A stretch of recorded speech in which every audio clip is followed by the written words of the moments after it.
Welcome to the Whole30 Eating Podcast, where non-diet nutrition, weight-inclusive care, and integrative health collide. We're your hosts, Dana Montes and Christina Hoyt, licensed integrative clinical nutritionists and body image coaches. And we believe you deserve to have a joyful relationship with food in your body, even if you have a chronic health condition or symptoms that just won't quit. On this show, together and with our guests, we're bringing the real talk, no BS vibe with tangible tools to help you pursue health and wellness without obsession or restriction. Remember our disclaimer, this podcast is meant for general information purposes only and should not be taken as a substitute for medical advice, diagnosis, or treatment. All right, we're out here to ruffle some feathers today. Maybe a little. Yeah. Anytime we talk about Whole30, we're going to ruffle some feathers. They're going to come for us. Maybe not to our current audience. Yeah, they're going to come for us a little bit. Listen, they have already come for me before. They can try again. This is true. They have come for you hard. Today, we're going to talk about dry January. And I feel like everybody's talking about everybody I know is talking about it, doing it, thinking about it, wanting to do it, feeling bad about not doing it, feeling bad about not being able to execute doing it, feeling bad about not wanting to do it.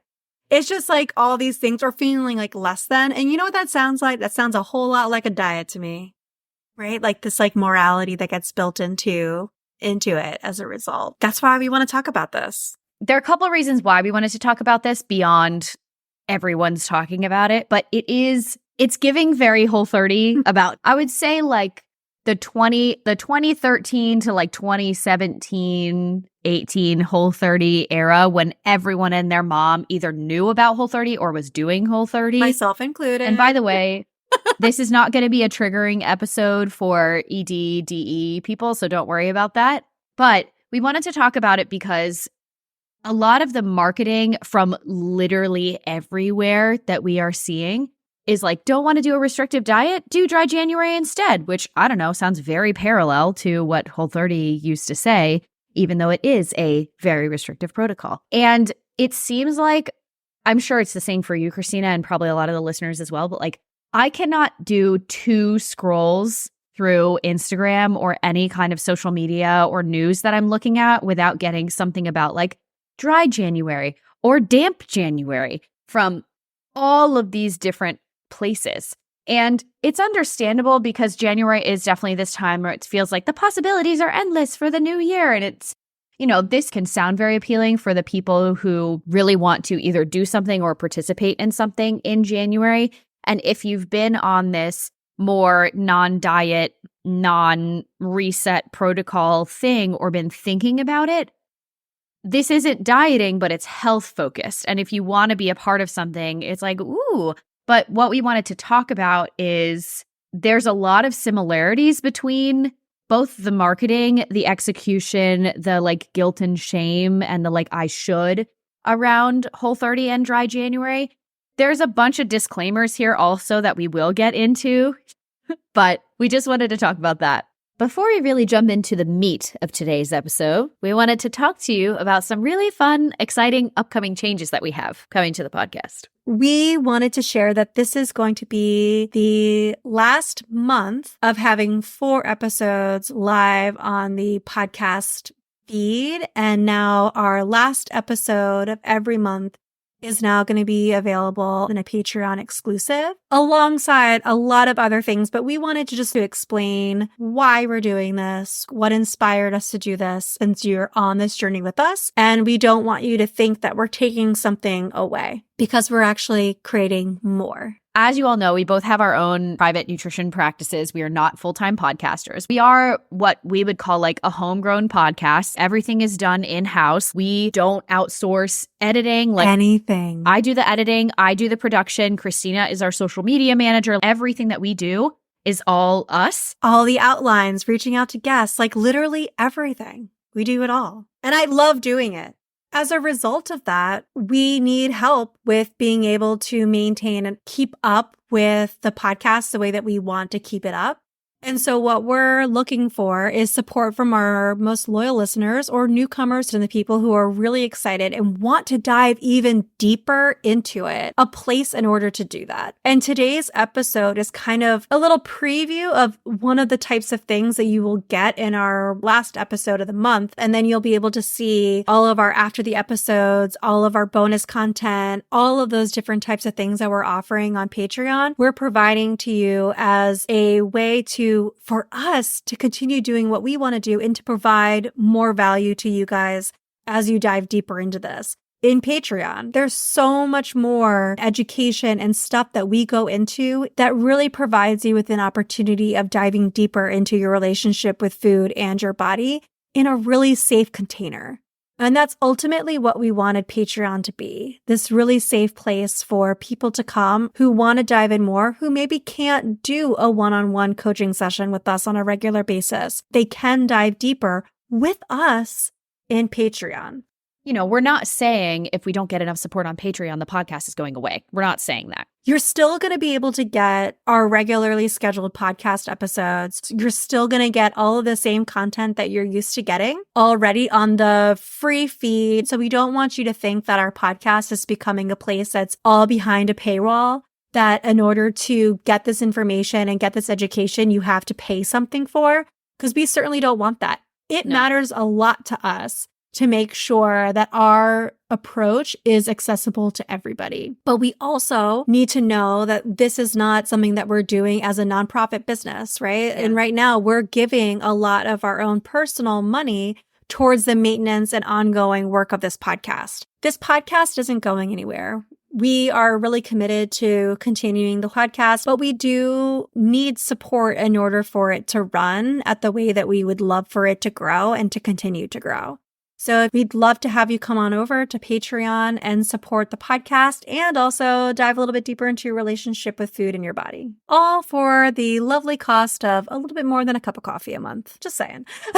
Also, the juiciest bit, you're getting more behind the scenes, things that we don't say in front of a paywall. It's only behind a paywall.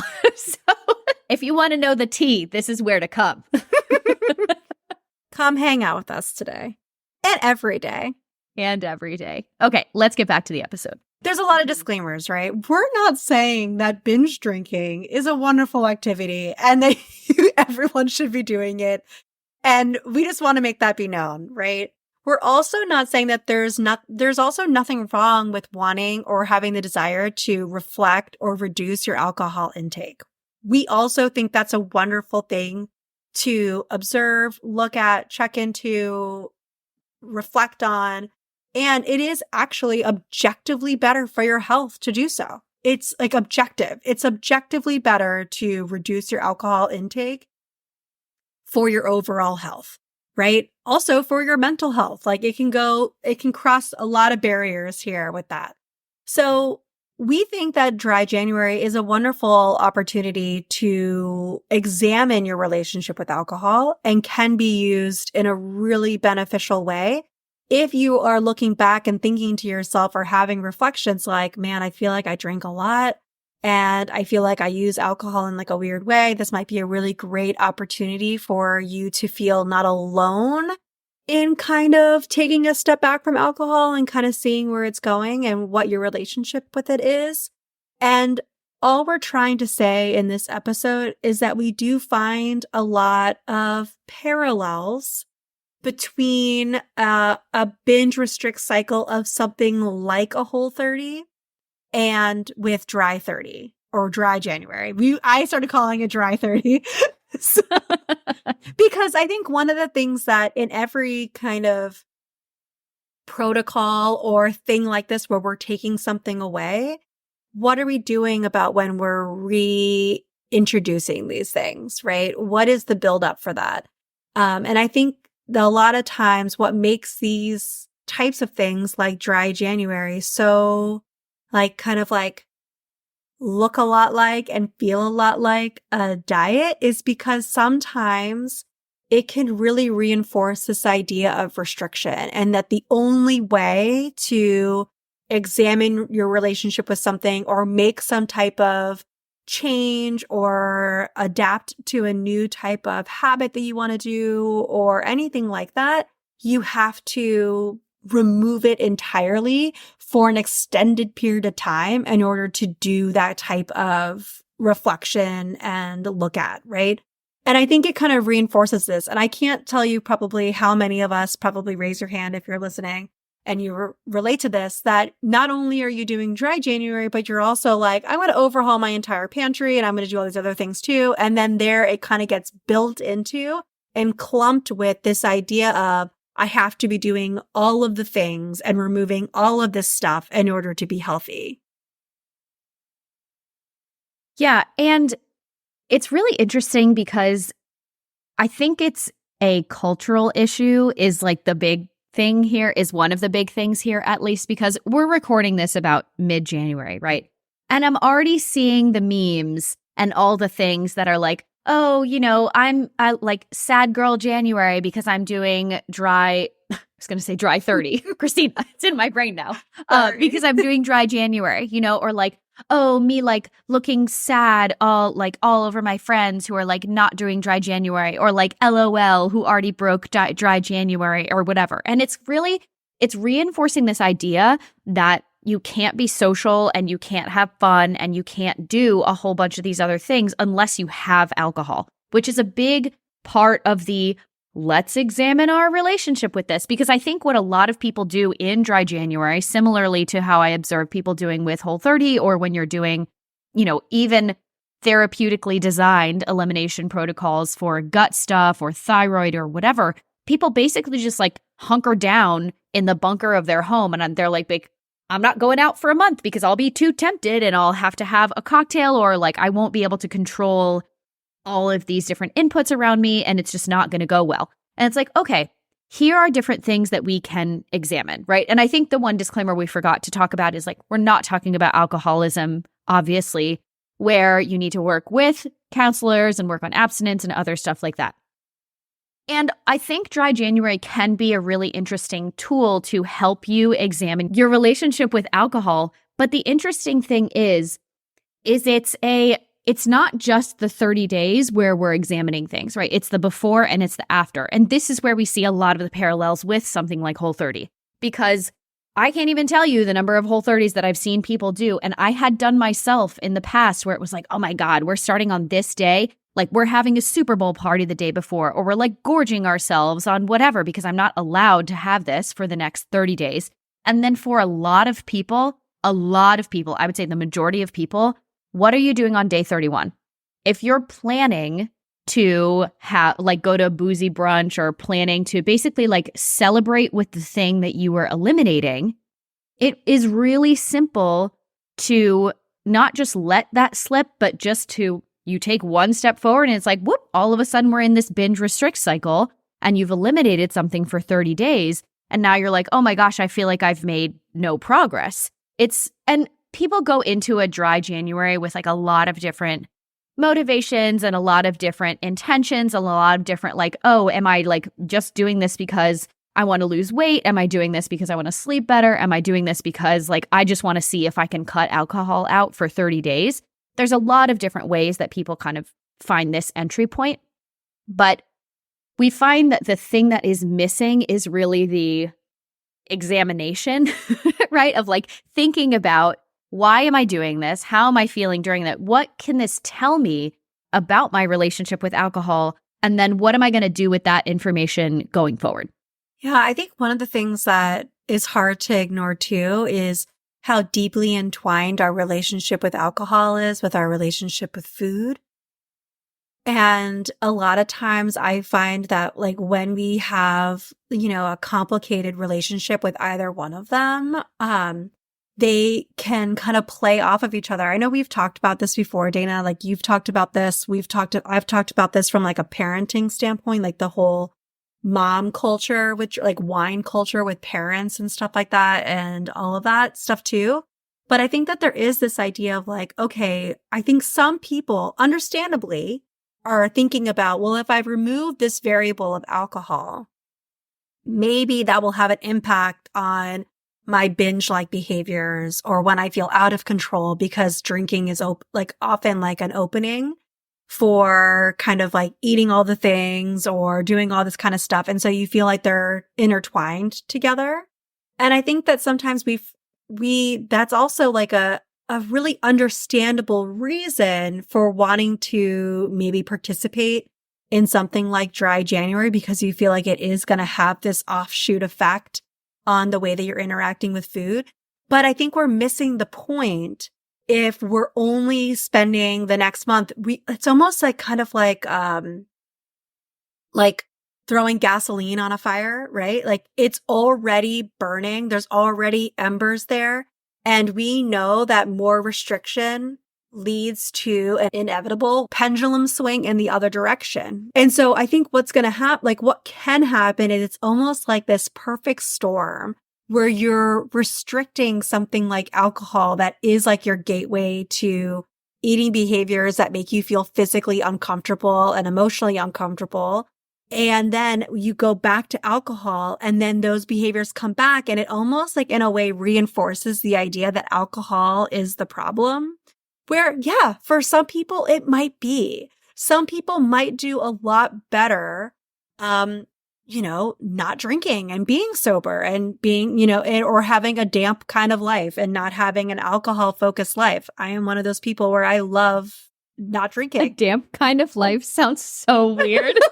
It does sound really weird. Oh my gosh, I just cackled. But anyways, enough about that. But anyways, my whole point is, going back to what Dana's saying, is that we have to examine the relationship overall. And are we trying to learn something? Are we trying to apply dieting like approaches to alcohol? And what we know about dieting like behaviors are restrict leads to binges. If we're restricting something like alcohol, it can easily mirror and mimic that same type of restrict binge type of relationship. And so that doesn't, again, like it doesn't mean that we think Dry January is bad or that we think that people shouldn't be doing it and that people should just be like drinking nonstop willy-nilly. We've already said objectively it's better for your health to reduce your alcohol intake and to observe your relationship with alcohol. I think it's even more prudent if you find yourself in this pattern of alcohol and food playing into each other, and then you're constantly playing restrict binge with both, and you're noticing maybe Monday through Thursday, you're doing really well with food and alcohol. And then on the weekends, it's like you're only at home, cuddled up with Netflix, eating popcorn and not drinking, not eating, and not doing anything because you feel like you can't do social things as a result of it. I think that's really important to observe and examine that, because they are often so deeply tied to each other. And I see this all the time. And I know, Dana, you see it all the time too. Yeah. I think not necessarily the red flag, but like the preemptive orange flag is like if you have a history with eating disorder, disordered eating, chronic dieting, or even just doing some kind of elimination-based protocol. Did you hear me snort?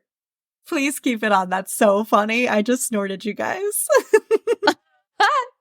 But if you're used to doing some kind of elimination-based protocol, usually with dieting, maybe with something else, these are the types of all or nothing binge restrict behaviors that can come into, even if you're trying to examine your relationship with alcohol from the most neutral possible perspective, right?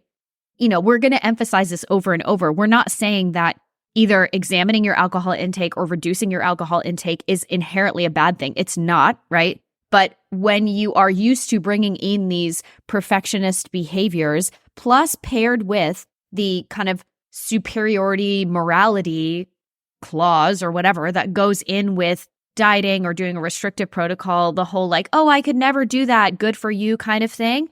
This is like a lot of toxic thinking can be brought into something that could have just been real neutral, right? It's like, not really sure, what am I doing with alcohol here, right? Like when does it how frequently does it come up into my life? How frequently am I drinking each week? Like, how much do I drink? How do I feel when I drink? Like, is this impacting my health? Those are the types of things that Dry January can be really helpful for. But I find that as we have hopefully left the Whole30 era, there are more and more people that are getting into basically Dry January is the new elimination diet for weight loss. And then on the other side of things, they're just completely going back to their regular binge drinking type behaviors, which objectively is worse for your health, right? So what we're saying is what we want for everyone is if you are thinking about examining your relationship with alcohol, if you're sober curious, which is something we're going to talk about in after the episode today, this is something that can be done, but try to avoid approaching it with the all or nothing perfectionist, moral high ground mentality that comes with something like elimination diets in January, the holier than thou Whole30, and all of these other things as well. Because when that happens, it really just does turn into a 30-day elimination protocol. And on day 31, we're just going back to whatever we were doing before. Now, do you have anything else? Okay, yeah, you go. One thing that I wanted to bring up too is sometimes that holier than thou can be off onto other people. But I actually think one of the biggest telling things is if, let's say, you have alcohol or you eat something that feels outside of what your values are, right? Or you do something that feels against the grain in that way or makes you feel, I would be more inclined how judgmental you are of self. Where is your shame, guilt spiral coming in as you're examining this or as you're noticing it? If you're saying oh, I had alcohol and I had a lot, and then the next morning you're having all of the feels about yourself, man, I'm a shitty person. I wish I hadn't done that. What else did I do? Oh my God. And then I ate all this stuff. I feel disgusting. I'm gross. Why can't I get myself together? All of that, really toxic, shame and guilt type language that comes up in our minds. That's a really great, observation to make of, okay, there is something happening here around my relationship with alcohol and or food. And you might see it happen in two different places. Sometimes it's just alcohol. Sometimes it's food. Sometimes it's both at the same time and how they play off of each other. But this is a time for you to be able to examine your own drinking habits and being able to see, how is this impacting my life? How is this impacting the way that I look and think and feel about myself? And why do I feel so shameful and have a lot of guilt when I participate in these types of activities? What is coming up for me? How can I process that? And then bring it either to your therapist or someone a therapeutic type of relationship that you have with someone like me and Dana, that you're looking at your relationship with food and we can talk about your relationship with alcohol in the same type of way. But I think it's really important to observe not just, I feel better than others when I'm not doing this and there's that superiority. And also, but when I deviate from it, I feel really shitty about myself. Mm-hmm. Yeah. Something else I think that is helpful to examine, and we have talked about this a long time ago. I don't think we've talked about it in a while, but both food and alcohol can be used as very potent numbing agents. And that is definitely something that you could use something like Dry January to examine. Because if you're constantly using, or whenever you do use it, alcohol as an escape, because I always say this about reading, but I read fantasy because I don't want to be here, right? So I want to lose myself in a book, but people will do the same thing with alcohol. And sometimes this can happen in the middle of a binge as well. It's it's kind of this out of body experience where it's oh, I finally don't have to be confined with this meat suit that I'm wearing, or within, if you are an anxious person, if you have depression, if you have ADHD, if your mind is constantly racing, then engaging in some kind of numbing behavior can be the thing that gets you out of your head, right? But as we always say, this may be a coping tool that you use, but when it becomes the only coping tool or the only go-to coping tool that you have, specifically when it's something like alcohol, that is something that we probably, it would probably be better in the long term if we examined that in some way, shape, or fashion, whether it's doing something like a dry January, working with a therapist, a counselor, anything like that. So that's just something that I wanted to bring up before we go into what really makes them different in terms of these food elimination protocols and dry January.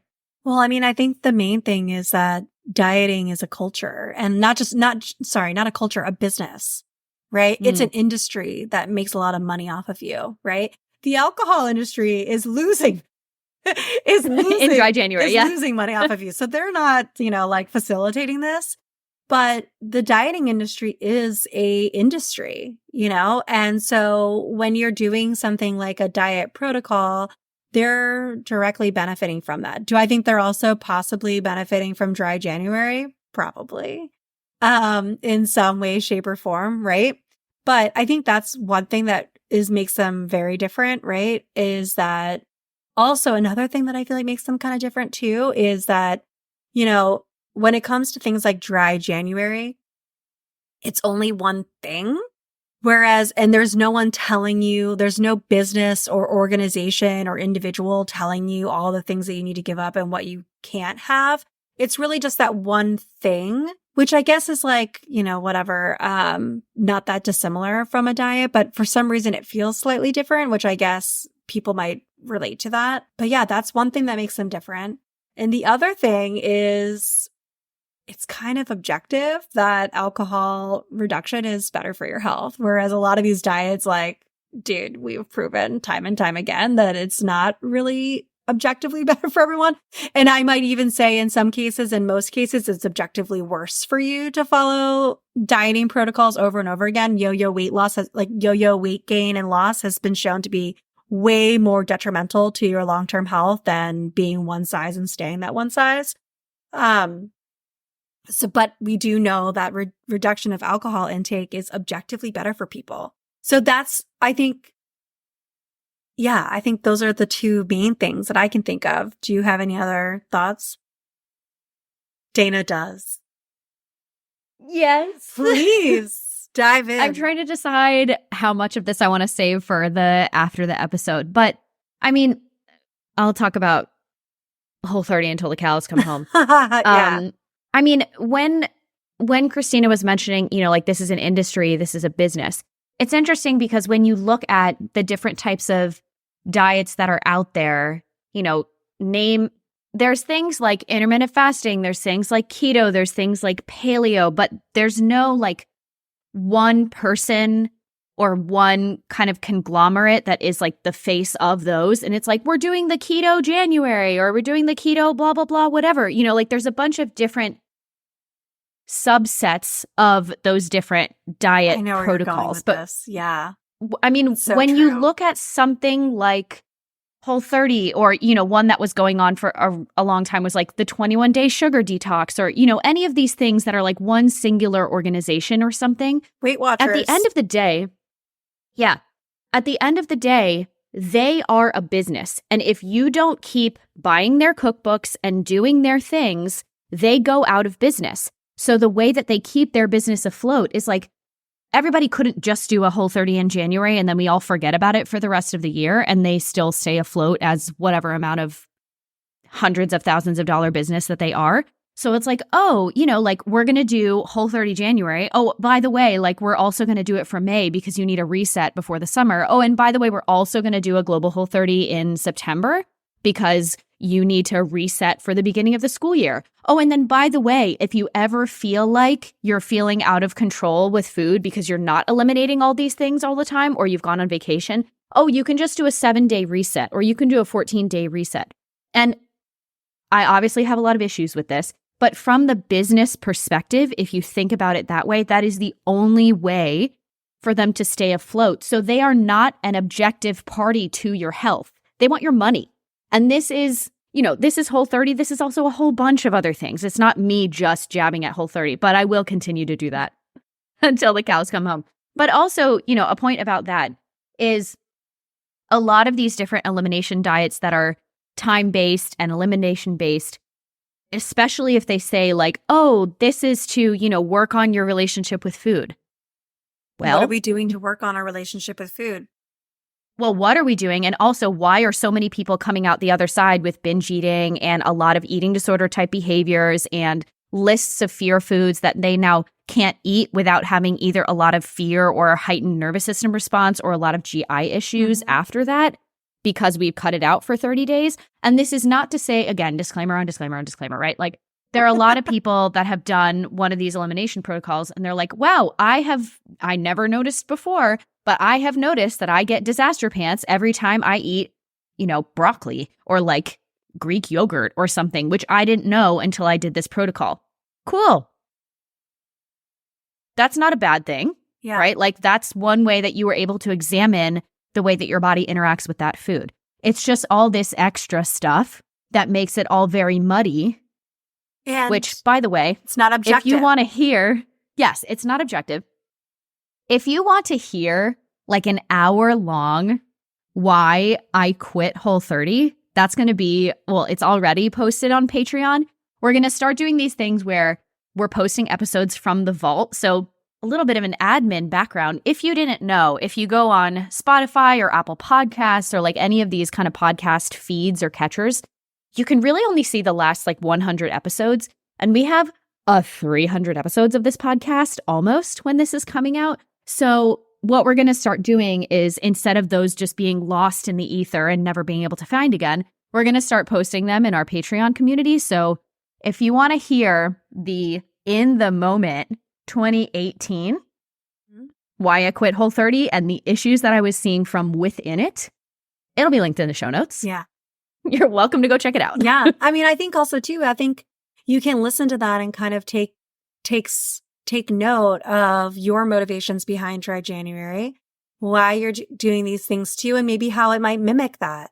If you have a history of doing these types of month-long protocols and things like that, and now you're really latching on to Dry January, I think it's relevant, if nothing else, to sit down and think about, what is this doing to serve me? How am I using this? And how can I make it more beneficial for me in actually examining my relationship with alcohol? Why do I feel like my relationship with alcohol needs to be examined at all? Is it because I, for New Year's Eve, went out and partied with my friends and moved on with my life, and I feel like now I need to give it all up? Maybe you don't. Maybe you just had fun on New Year's and you're just calling it a day. Do I feel like I'm constantly doing that and I'm feeling crappy every Monday morning? It's Sunday scaries, like hardcore every single week, and you fully identify with that? Yeah, maybe that is something that you want to look more around. Are all of my things that I'm doing, all of my social outlets and fun centered around alcohol? Maybe it is something that you should be looking into or thinking about or observing. Do you have a problem? I also think too, like, do I have a problem with my social gatherings being centered around alcohol? If the answer is no, move no further. Like just, like who are we to judge that? Just because they are doesn't mean that that's inherently a problem either. And I think that's something else to kind of to think about too is, why am I feeling like this is something that I need to participate in? What is my motivation behind doing it? Why do I feel like I have to do this? And am I doing anything to actually look at my relationship with alcohol during this time?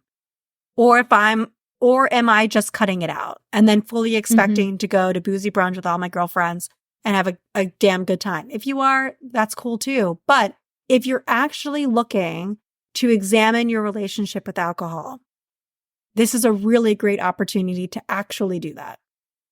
And I would noodle on it. I would journal on it. Think about, do you not like how often or how much you're drinking, right? Do you think it impacts? And this can be a question, if this is the beginning of an experiment or something, I'm wondering if this impacts my sleep, if it impacts my skin, if it impacts my blah, blah, blah, blah, blah, right? I mean, this isn't a long enough period of time where you could probably go to the doctor and get blood work and then, do this for a while and then get blood work again. Like that would be one way to examine it, but you would have to do this for longer.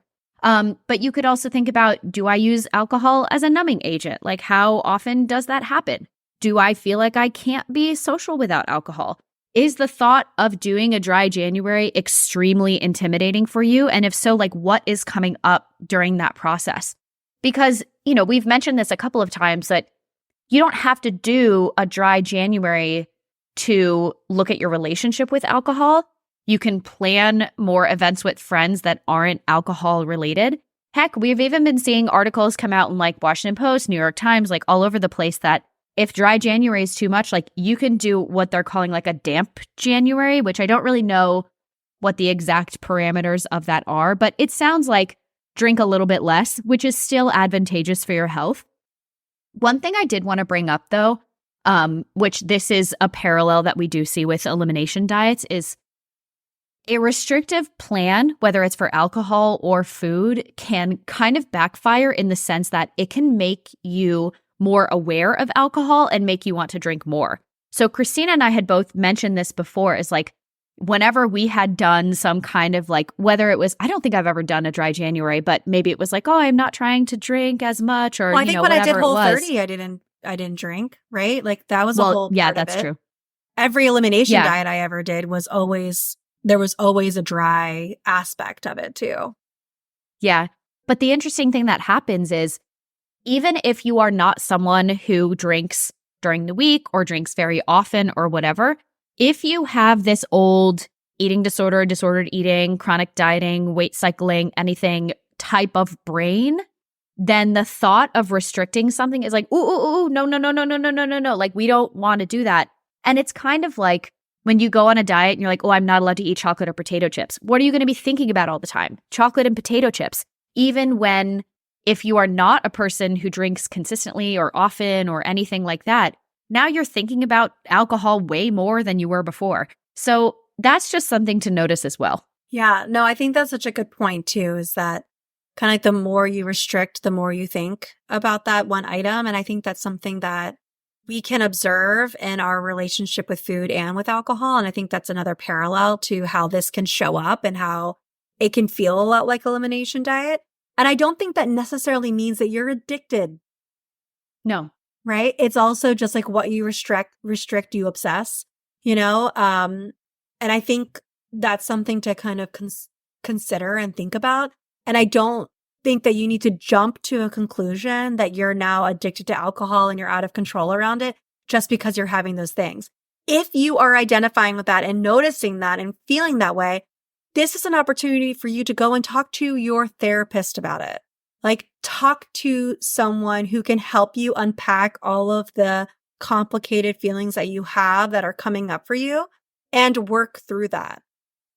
Mm-hmm. Right? That doesn't necessarily mean it could, right? It could mean I have a really, combative, complicated relationship with alcohol that I want to address and work on because it's showing up in a lot of other areas of my life and it's kind of taking over. Or it's really just, I've pulled the pendulum in this other direction and now my body's reacting to that restriction. Yeah. And I think it's interesting, and it can be really hard to even open up to talk to someone about this, because I think for a very long time, there were only two options with alcohol, in regards to like your relationship with it. Either like I'm fine with it or I'm an alcoholic, right? There was no in between or anything. So I think one of the great things that has come up with Dry January being more popular, and then also there's a book called Sober Curious out there, and there's other things similar to that I don't know the names of all of them, but that I think was one of the things that kind of started this whole movement, is now people are realizing it's not this dichotomy. There's a large spectrum of a relationship with alcohol, the same as there's a large spectrum of a relationship with food. And if you want to talk to someone about it, it doesn't mean that you have a problem. It just means that, hey, I'd love to examine the role that this plays in my life. And then you can, once you, have kind of delved into that information, you get to decide if you want to make any changes, given the information that you have about yourself, and then, the health information in regards to alcohol, your family history, all of that other stuff. Because all of this goes into your decision making. And we're not here to tell you that you should all be sober. We're not here to tell you that everybody should be doing Dry January, because you'll never hear us say anything that like everyone should be doing this, But we hope this was helpful for you guys. We have a juicy after the episode today. that we're going to be doing exclusively for our Patreon members. And we're going to be doing this more often. Christina's going to be talking about mom drinking culture, which we actually do have an episode where we talked about this with Dr. Colleen Reichman. So we'll link that. We're going to talk about the book Sober Curious a little bit, which I read, I think, a year or year and a half ago. We're going to talk about, this is the juicy part, examining our own relationships with alcohol and how these have evolved over time, and like how, based on our own experience, because we are not therapists, we are not substance counselors or anything like that, but we want to talk about when we as nutritionists are coming from a non-diet approach, like what does a non-diet relationship with alcohol even look like? So that's going to be over on Patreon if you're interested in checking it out. And like we had mentioned before, this episode is an example of the final episode of the month that you're only going to be able to get on Patreon. So we mentioned this before, but just as a reminder, going forward, the final Wednesday episode of every month is going to be exclusively over for our Patreon members. And we're going to be talking about stuff like this, and we'll give you previews of what that's going to look like in advance. And so we'll see you all over there. And let us know if you have any questions about Dry January, follow-up questions, comments, anything like that. Hit us up on Instagram, email us, whatever you want to do. Comment on this episode, put a review, whatever. Put a review, whatever. What up? We would love your reviews. What ups?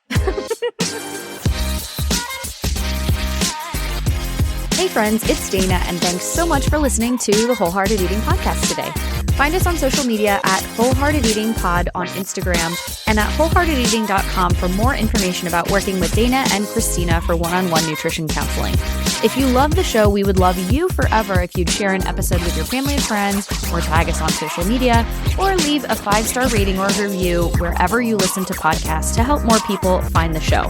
Check out patreon.com/wholeheartedeating to help support the show and get access to ad-free episodes, bonus episodes with us and our guests, episode discussions, new resources we're creating for Patreon, and so much more. If you have questions for us, feedback on the show, potential topics or guests you'd love to have on, shoot us an email at hello@wholeheartedeating.com, and we'll see you next week.